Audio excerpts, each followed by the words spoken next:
we go. Good evening, and welcome to the regular meeting of the Recreation and Parks Commission. Would everyone please stand for the Pledge of Allegiance?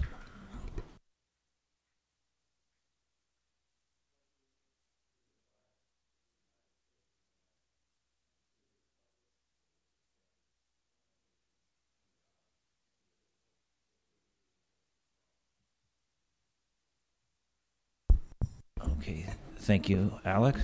And roll call, Jackie. Commissioner Farfan, Present. Commissioner Pierce, Present. Commissioner Looms. Present. Vice Chair Davis is not here tonight, and Chairperson Moda. I am here. And we have presentation tonight. Meredith Pettit will introduce Christopher Hentzen, the department's new park maintenance superintendent. Thank you very much. Before we get too far into the meeting, I wanted to introduce our new park maintenance superintendent. This is Christopher Hentzen. And Christopher's been with us 2 weeks now, I think at the end of this week, 3 weeks, and has definitely spent some time out in the field working with our park supervisors, Santos and Joseph, and trying to get the lay of the land here in El Segundo. Being new to the town is, it's small but confusing, the streets, and there's a lot going on, so he's been out there and checking things out and getting to know his staff. But Christopher comes to us from most recently the city of Pomona, where he managed the landscape contracts and landscape maintenance with the city of Pomona. And prior to that, he was with the city of Anaheim and worked up mostly in the resort district. So I always joke around that, we'd like to look like Disneyland around here, and we actually found somebody who knows what that actually might entail. So I look forward to working with Christopher, and he also is a certified arborist and also a registered landscape architect, has previous experience in the private industry with landscape architecture. So definitely looking forward to working more closely with Christopher and bringing him up to speed. And I think that he's going to be a very valuable asset. So this is Christopher's first meeting, so be careful on him during his report section, but he's available for any questions. Is there anything you'd like to say? Well, I'm thrilled to be here. I've worked with Park and Recreation Commissions before, and I look forward to showing my passion for parks and trees for the commissioners, city council, and the residents of El Segundo. Thank you. Thank you very much, and welcome. Thank you. Okay, public communications related to commission business only, and that is within the subject matter under the jurisdiction of the commission. Anyone? Okay. Seeing none, we'll close public communications. Consent calendar, approval of the minutes of the Recreation and Parks Commission regular meeting of November 15th, 2017. Anyone? I'll make a motion to approve the minutes. All in favor? Aye. Aye. 4-0. Unfinished business. Consideration and possible action related to establishing a process for identifying and prioritizing future capital improvement projects in parks and recreation facilities. The fiscal impact is none at this time. A couple of recommendations: review and approve the revised project evaluation worksheet, and or alternatively discuss and take other action related to this item. So, Meredith. Yes, thank you very much. This is a continued item. We've had this on for the last couple of meetings, and I think it will continue to be a continued item. Right. I know that the last meeting, what we discussed was the subcommittee's evaluation worksheet, and I included that in your packet for this month with the very minor revisions up at the top section that basically tell you how to score the worksheet, with the yeses being 1 point and the no being 0, and then we come up with a total score based on those points. And also just a sort of disclaimer that Commissioner Pierce noticed on here was that scores would be basically not absolute, that it doesn't mean that it's going to be first or second to be completed when we recommend for the projects to be completed to City Council, but it's really just a tool to categorize them into a high priority, medium priority, and low priority categories. And then once we work through the process, know what kind of funding allocations we're working with, that's when we'll have sort of open discussion about which projects to recommend to City Council. Wanted to make sure, I know that Commissioner Farfan was absent at the November meeting, so just wanted to put it in the packet again to make sure that every commissioner had the opportunity to weigh in on it. Okay. Other than that, we're still compiling the narratives and descriptions for the list of projects and fine-tuning that. We don't have it for you tonight, and the reason being is that going through it, I wanted to make sure that we provided enough information so that the commissioners could score the projects, and that was really my concern, was that you'd start going through and trying to score projects and not really having a clear understanding of what that is. So we're still formulating those to the best that we can, and I hope that I can also include, with Public Works input, some cost estimates, because I know that particularly Commissioner Davis thought that that was an important piece in how he might score. So that's still forthcoming, and hopefully we'll get that out to you before the January meeting. Okay. I think Commissioner Lubes had 1 or 2 questions on the actual score sheet. Is that correct? Were you able to? I do have several because I was late to the last meeting and missed the discussion. Right. So I think this is the time so we can get Start with this. me? Please. In the strategic planning section, Meredith, the first question is the project supported by the city's strategic plan. I know that in the dialogue you mentioned that it'll be to the best of our ability, but I was just wondering, I'm not familiar with the city's strategic plan. Will we have how will we answer that question? And then that goes also with the second question: is the project identified in the Rec and Parks priorities plan? How does that integrate with these projects? Those 2 or 3 questions. And then, did the project receive a priority ranking in the most recent community survey? Those 3 seemed like they would be difficult for us to answer without all that information. I just wanted to highlight that. Or maybe some of those, I don't know. I don't really have a suggestion other than that just struck me as something difficult to score. Should I go through all my questions? Or? I have a question. Yeah. So can you answer, first of all, can you answer those 3? Will that be in the information that staff is going to give us? Right. So the city's strategic plan, I can definitely share that with you. Okay. One of the main goals of the city's strategic plan is developing quality infrastructure. So I think everything will fall into that. Will be yeses. So, but there may be future years where that's not part of their strategic goals. As far as the identified in the Recreation and Parks Priorities Plan, I think Commissioner Pierce sort of had a thought process around this one, particularly with the role of the commission, and this is actually setting those priorities for Recreation and Parks to go forth to City Council. Okay, so maybe that's the priorities plan that you presented to council. Yes, that was the priority. And I wasn't even. I actually tapped into the city's strategic plan relative to that too. There were 6 priorities that they had. So those 6 priorities for this year were folded in, and then we look at it and say, this is what we think is the commission's important going forward. So if it goes bang, bang, you pick up 2 points. And then the third one is, I think Meredith said she was going to redouble the efforts of getting community voice. And so that would be something we would see when the survey goes out. So I think all 3 of those we would see. It's just a new process for us. Maybe the third question, rather than receive a priority, I don't know what a priority ranking is. Maybe was it rated highly in the community, right?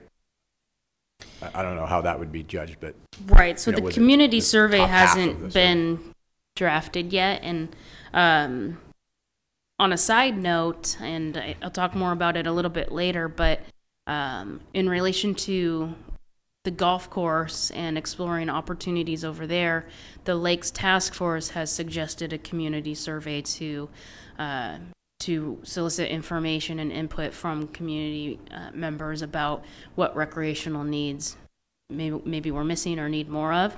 And so I think both of these could probably fold into each other. And I suppose if we don't have a recent community survey, then we just don't answer that question when we fill it out. You can just eliminate a couple questions at any given time if it doesn't make sense. Everybody would be tied and wind up with a 0. You know, that was part of the reason also that I said we probably shouldn't rank these projects on an absolute scale because, you know, for example, you may have a survey where you ask about 15 different things and say, what's your priority across the community? You may not have a single item that broaches 40%, but 40% may be the highest one that's ranked, and then you've got gradations down below. Who's to say that a 22 or a 23 is different from each other in that? And so we as commissioners may have a different value that we assign to that. And when we go through into the ranking, we may actually, you may come up with a 1, I may come up with a 0, for example. So again, try to take account for that it helps us sort us into the top third, middle third, bottom third. Cool. Okay, thank you. In the financial feasibility and sustainability section, there are 2 questions that I thought seemed the same. Is there a cost savings associated with the project as a result of coordinating it with other projects? And is this a project that should be rolled into another larger project for economies of scale? Should those, I feel like if one's a yes, the other one's automatically yes. And if one's a no, the other one's automatically no. So it's kind of like a 2-point question is the way I read that. And maybe I'm not seeing the difference between the two. I feel like they're the same. I think they're a little different. They are close, but the way I saw the same thing that you're looking at, but cost savings associated with coordinating it with another project, not necessarily the same one, and then the other one rolling it into like the same type of project. So they're splitting hairs here. Yeah, totally. I get accused of that all the time. Didn't mean it that way, but but I hear you. Are you thinking that we need to take one of them out? Is that your? That was just maybe. I mean, I don't have any strong opinions other than I'm just kind of it feels the same. And if you guys disagree and they're different, then leave it in. Yeah, I mean, if it's not already rolled into a project, we should look at whether we can roll it into a project. I think that's what it's asking. To me, cost savings associated with coordinating with other projects and economies of scale seem like synonymous. That's all. I see it. Yeah, there are sometimes you come to decisions where you decide not to. Maybe timing of the project, maybe the total size of the total project. Maybe that you've got to go back and get some more information on a project that's 90% of the way down the field of being executed, right? So I can see. I definitely feel also it could be splitting hairs. But at this point, I'd say give it a roll this way and see after Meredith and her team rank the 40 or so projects that we've seen, and then we go through that process and see if it gives value. And if we don't think it does, let's revisit it and possibly knock it off then. Yeah, I suppose just because we like it now doesn't mean we can't say, well, this didn't work. Exactly. Let's change it a little bit 6 months from now. Fair enough. I think that's great. Fair enough. That's all my questions. Thanks. It's a work in progress. Yeah, that's kind of the philosophy that I know. First time, let's give it a shot and see how it goes. As long as we're opening to change it, that's fine. Absolutely. One of these things, sometimes when new things are created, they stay there forever. 10 years later, you're like, wait, what happened? So as long as we're flexible to change it, I'm good. No, let's see. After we go ahead and sit down and do each project, and we come up with, this really was the same. Let's maybe change the wording on it or something. So let's see how we go. Thank you. Alex, anything? So it looks like we're leaving it the same for now and work with it. And if staff has any issues when they're doing the project, please give us the feedback. Right. When they're doing the rating. Mm-hmm. I think I'll make a motion to approve this survey to be used for this round. Okay. Yeah. Is there a second? Yeah, I will second. All in favor? Aye. That's 4-0. Thank you. So we will continue it to January then, as far right. as the specific Please continue projects. Now I remember the question. Okay? I'm so sorry. Okay. You have another question? Please go ahead. So the timing of it felt like we're going to be scoring before the January meeting. I'm sorry, we're going to be scoring before the January meeting, And then I would think that then you would take a full month to compile all the results, and then we'd be discussing the priorities in the February meeting. So I just want to make sure that you had said getting the updated list to the council in February. It looks like it would be the very end of February, probably, or beginning of March. Right. I think the last meeting we discussed that the commissioners would receive the information from staff prior to the meeting. You would score them, and then at the January meeting, sort of reveal your scores. We'd have an open discussion, and from there, sort of see where things are falling. But you're right. If we came back in our February meeting, unless we decided something concrete in January, then we're probably looking at the end of February or beginning of March. I didn't really have, I just wanted to make sure that we weren't promising something that we wouldn't be able to deliver to council February. But I also think I think the way that the commission talked about it was that the commissioner's scoring was more of a sense of just going through, that the staff would also score and we would present our score and ranking. And if we can come to consensus, you know, through dialogue, at least on, you know, maybe the high priority projects, then we would have some substance to move forward with. And do you anticipate like kind of having a one recommendation from staff, like here's our priority list, or is it going to be like 3 or 4 staff members all filling it out and then compiling the surveys to end up with one staff recommendation? I think we would probably do it as a team. As a team, okay, cool. So then it's kind of like us as a team, you as a team, and then those two get married. I mean, I the reason I ask is that I don't want the 4 of us to have to have, you know, 80% of the vote. So it's 80% of the score. There's 1 coming from you and 4 coming from us. I wouldn't want that. I would want more coming from staff. Again, I know I've been reinforcing it's not a math problem. We try to figure out the top third, middle third, bottom third. So as we score, I would recommend taking the chunks and saying what's the top third of each commissioner, looking to see where there's consensus with those, right? And you can pull hopefully a good chunk of that up and say, yeah, there's good agreement across these. Here's the ones where they vary. Where do they look? You know, hopefully that means that they're in the second level, that we're not off by 2 grades, if you will. And that will help us say, yeah, they're in the right kind of place, and then settle on what we think a final score should be for each of those, as you know, from a consensus perspective with Meredith and her staff. So it's a unified position. At least that's the thought I have relative to it. Cool. And we do still have the subcommittee in place if we needed to meet separately from the entire commission. We could do that. Right. Cool. Thanks. Okay, we're set on that one? Yes. Okay, great. New business, consideration and possible action regarding a request from El Segundo AYSO Region 92 to allow its annual All-Star Tournament outside the youth sports field allocation policy from January 6, 2018 through February 18, 2018.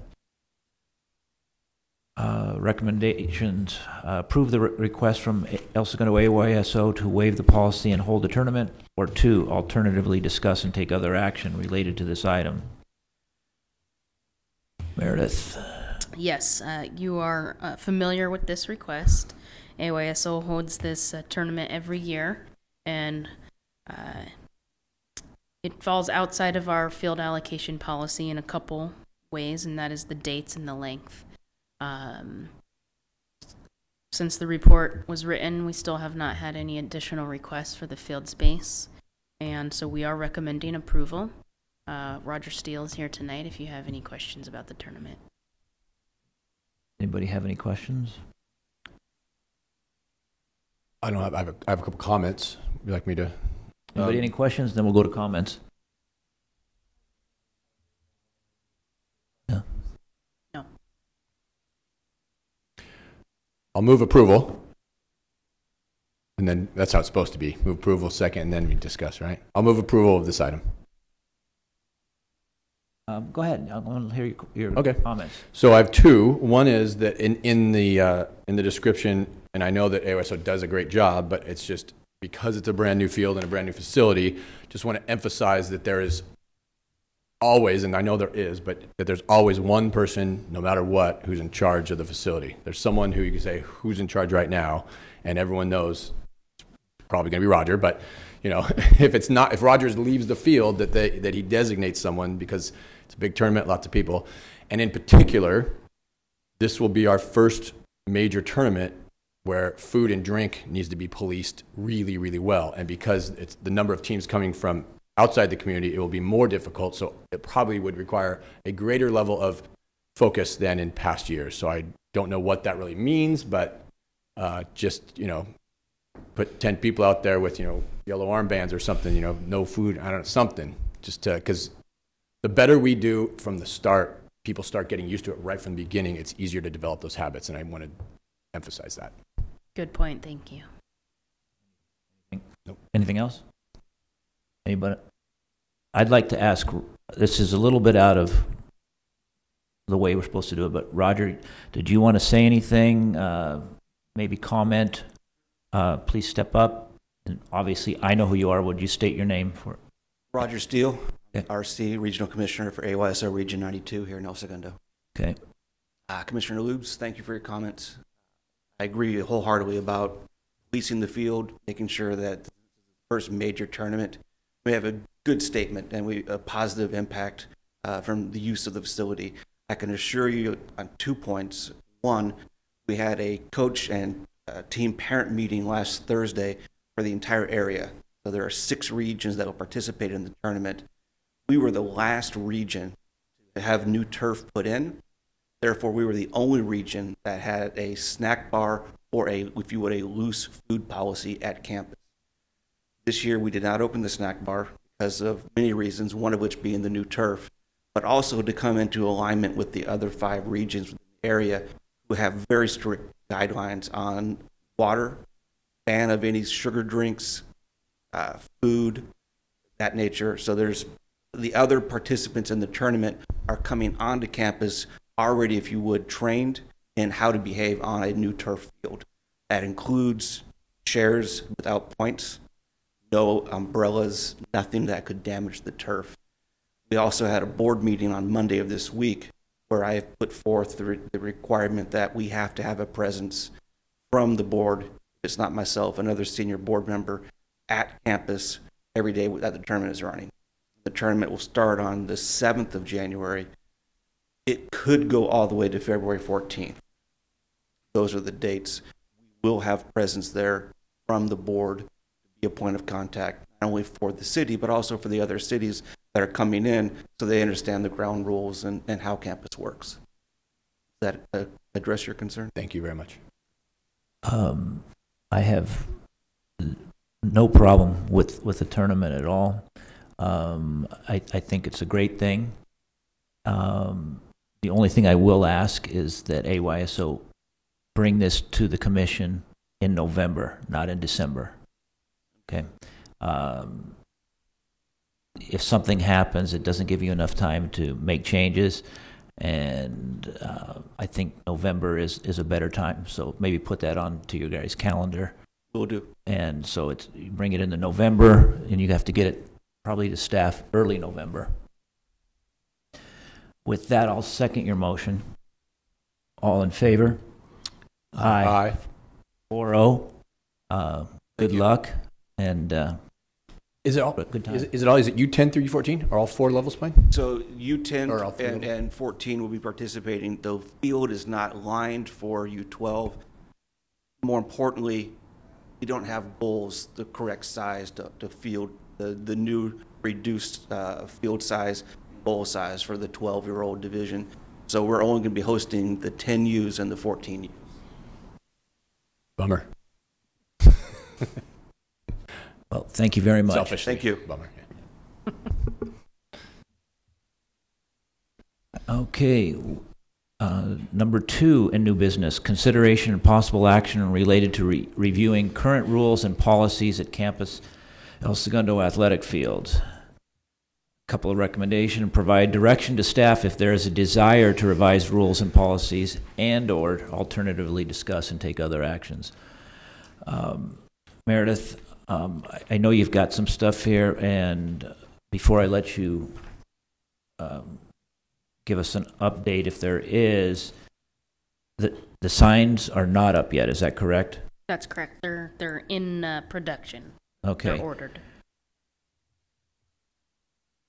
My opinion, or my suggestion here, is that we bring this one back when we have all of our commissioners up here. I know that Commissioner Davis is interested in this one. And I'd like to get some more feedback from staff on how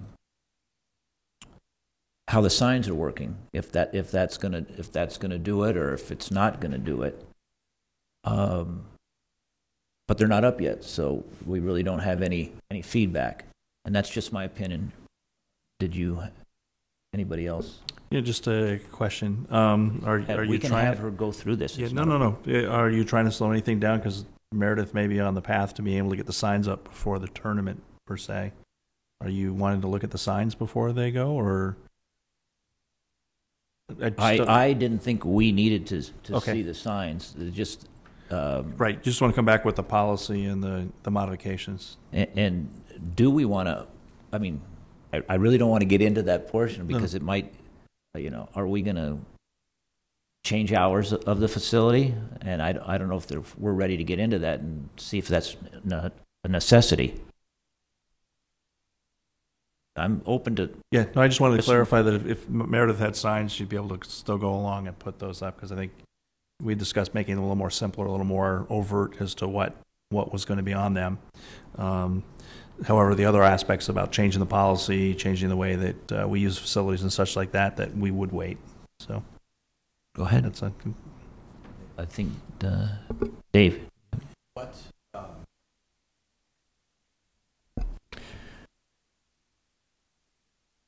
The signs, so do you think that the signs are going to significantly change the numbers? Like, if these signs go up, are you suggesting that we wait for 3 or 4 months to see if the signs change the numbers? Like, what information are we going to get from waiting for the signs to be up a while?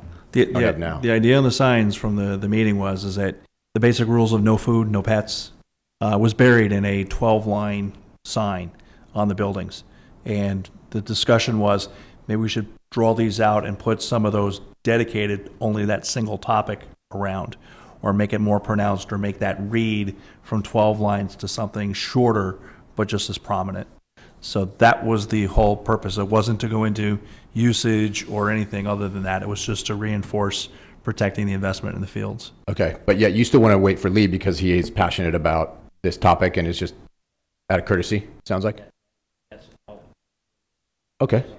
Yeah, Yes, that's what it is. it's very kind of you.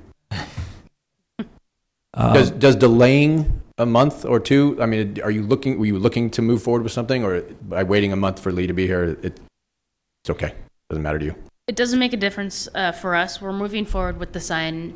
As soon as we get them, we'll be installing them. I think that those will make a difference. But yeah, they're separate issues in this report. So I think we can probably, if we're coming back and discussing in January, we'll pull the signage piece out of it and really focus on the policies and have a better, maybe even recommendation. Maybe we'll develop it even a little bit further than what's in front of you tonight, and have more specific recommendation from a staff perspective. That would be great. There is. I asked this question at the Youth Sports Council meeting, and I've asked a couple of different times. Is it a facility or is it a park? Can we get that clarification? Mm-hmm. I believe it's a facility, mm-hmm. And to me, it would make it one of my decisions a whole lot easier. Right. I've had verbal conversations with our city attorney's office, and they view it more of a facility that we would be able to dictate operating hours and treat it more like a sports-specific field, like we do with Stevenson or softball. I'm just waiting for something in writing from the attorney. If you can bring that back to our next meeting, mm-hmm. And if you can't, then just obviously let us know. Hey, sure. we couldn't determine that, but I believe it's a facility. But that's only my belief. So is there a motion to hold this over? I'll make the motion to hold this over to the January meeting. I'll second. All in favor? Aye. Aye. That's 4-0. Thanks. I think we will have a better understanding at that point with some of the information we're going to be getting. Okay, reports of subcommittees. Aquatic Subcommittee. Commissioner or Vice Chair Davis is not here. Was there anything on that, Meredith? No, we have not met yet. Okay. But there are some updates on. I can use this as an opportunity to update you on the joint meeting between the City Council and the El Segundo Unified School District that was held on the 14th of December. Okay. And there's definitely some positive progress with financial contribution coming from El Segundo Unified to the city. What was verbally and it will actually approved by vote still needs to be drafted into an acceptable legal document. But what the City Council, all 5 members and all 5 members of the school board agreed to was that the El Segundo Unified School District would contribute 24% of the renovation costs for the plunge. We did a study about two and a half years ago, estimating the cost of renovation at the plunge to be about $2.4 million. El Segundo Unified did an analysis and came up with the number, and our department confirmed that and verified that. Currently, El Segundo schools use the plunge about 24% of the operating time. So that's how they came up with the formula of 24% of the cost to renovate. The plunge is about $575,000 that they would contribute to the city for that purpose. And that is scalable, so if the costs were to go up, because obviously over time they probably will, but based on the scope staying the same, as the study indicates, that their 24% would be remain 24% if the costs were to go up to $1 million contribution, if that makes sense. So if it went to about $4 million renovation, then the school district would contribute just about $1 million to that. In addition, they are contributing $400,000 payment to the city to purchase equipment to be used at the new aquatic center. And that equipment will not only be used during high school programs, but it will be used facility-wide, so for our community programs. So those are things like the scoreboard and timing system, lane lines, water polo goals, and tables, chairs, I mean, the whole thing. So we're about $975,000 from El Segundo Unified to the city for aquatics facilities and programs and equipment. So everybody agreed to that, and they agreed on a term of, as far as joint use agreement, no cost usage. This is their sort of one-time contribution at a 10-year agreement with 4 10-year renewals for a total of 50 years, and that's consistent with the 50-year agreement with Wiseburn to operate the pool. So that's how they landed on that number. So again, it all has to be written and agreed on, again, approved by the city council and by the school board, the actual agreement. But it was a really positive meeting, and happy with that outcome. Well, thank you. Anybody questions on the aquatics portion? Okay. Golf course subcommittee, Alex?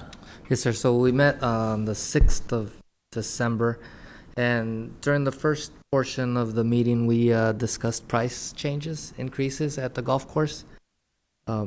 We went on and looked at the golf course handbook, and we read over the deed and saw that the deed said that the golf course can be used for golf and or any other park or recreational use. And that was kind of a highlight there. Then towards the end, we also discussed some marketing strategies to generate more revenue there.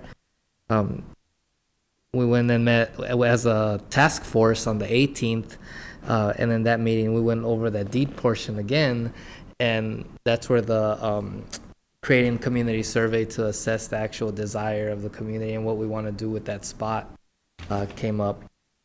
Another thing was trying to clearly defined objectives for that task force and what we want to do with the golf course. And Meredith, if you have anything to add? No, that sums it up. I think the golf course subcommittee did recommend fee changes to green fees and prices of buckets at the driving range, and those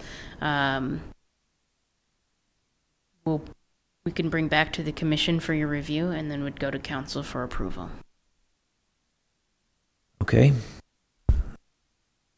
Well, thanks for handling 2 reports. Thank you. No problem. Youth Sports Council. That would be Rick. Yeah, we didn't have any additional activity this month, and as you know, we brought the one item that we had discussed before everybody. So, okay. Department staff reports. Aracea is not here. We've all read her report. Any questions that maybe Meredith can answer for you?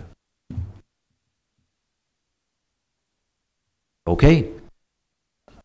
Christopher Hentzen, Parks Maintenance Superintendent. You have my written report. If you have any questions, I'll take them. But I'd like, excuse me, I would like to add that we met out at Richmond Field this morning regarding an additional project that the school district is doing out there. They're demolishing a building, adding a parking lot, and a portable classroom building. We were looking at the impact that is to the Richmond Field there, baseball field, and soccer is played there. There were some options going on as far as the encroachment into the field. The architects were looking for input on what actually the program is for the classroom building to determine the size and the encroachment. We think there's going to be minimal encroachment. We think there's room still for the soccer field and so forth. They are coming back with a sketch for alternative options middle of January. Okay. Will you be able to bring us, get the sketch so we can take a look at it? The field there is city-owned, right? I know that there's a co-use agreement. It's just the ownership of the property. The ownership is the school district. The school district, okay. I want to make sure I understand what that relationship is. Thanks. Okay. Takes us all, right? Anybody have any questions? Okay, thank you very much. All right, Dan O'Toole, El Segundo TV manager. Good evening, Commission. You have my report in front of you.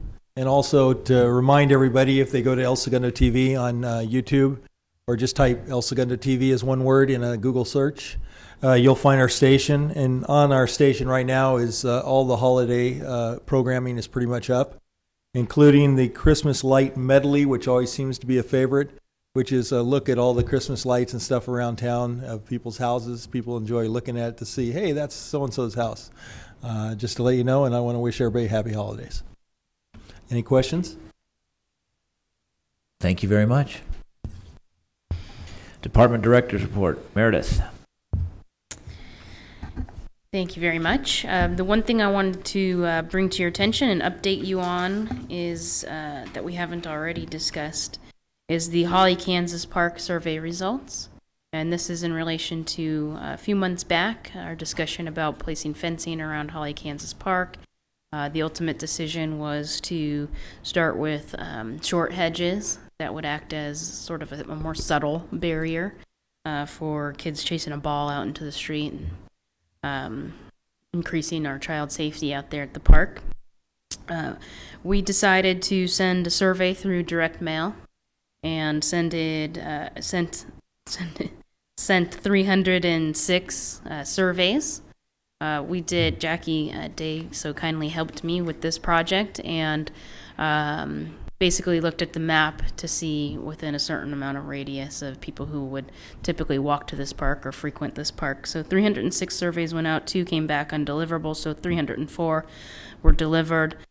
We included self-addressed stamp envelopes to come back, and I think that was really the key to getting the response rate that we did, because I was very surprised to see that we got 38.5% return rate.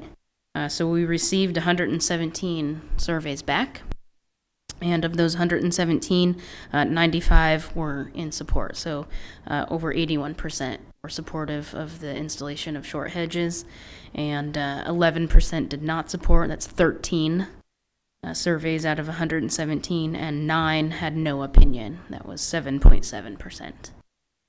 So we were happy to see that we do have the support from most of the neighbors. Some of the comments about the do not support were mostly related to funding and maintenance and concern over that. And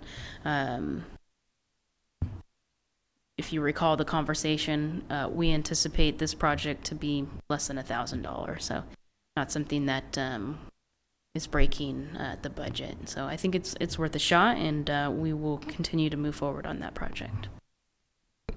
Thank you. We'll see how it works. We'll continue moving forward. You're going to plan. You're Yes. going to plant them. Yes. They're going to be okay. And then is the final design been made, or is that going to come back through us, or that's all staff?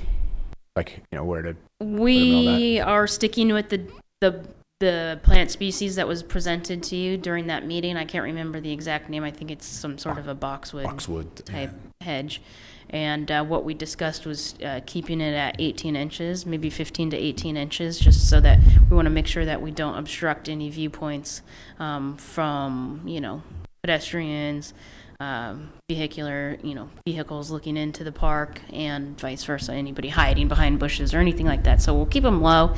It's really, I think, more of a, like I said, kind of like a subtle barrier than trying to actually stop somebody. Okay.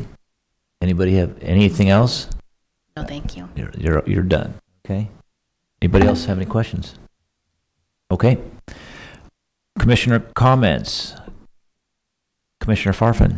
I'd just like to welcome Mr. Christopher again. Nice to have you aboard. And just happy holidays. Commissioner Pierce. Chris, welcome to the team. Wish you good luck, and we'll be very cooperative with you, I'm sure. I just wanted to point out to staff that I was going out to dinner in town with a colleague in from Arizona, and we were about 3 blocks away from Library Park, and he looked over and he said, "What is that?" And we walked over, and he saw the Christmas tree done up. It was very nice, but as you know, we chose a really tall tree, and you can see it from away, and it was a nice touch. He was really impressed, and he complimented us on it. So folks, take notice. And happy holidays to everybody. Okay, Commissioner Lubes. Welcome, sir. I also was going to comment on the tree. Love it. I can't believe you could get it up that high. Like, I wish I would have seen it being strung up there, but I think it looks really cool. Really cool. It's a great choice. That's it. Okay, Vice Chairperson Davis is not here tonight. The only thing for me is Merry Christmas, Happy New Year to everyone, and we'll see you in January, next meeting. Public communications. Seeing none, we'll close public communications, and we'll adjourn to the next regular meeting on Wednesday, January 17th, 2018 at 6 p.m. Thank you, everyone.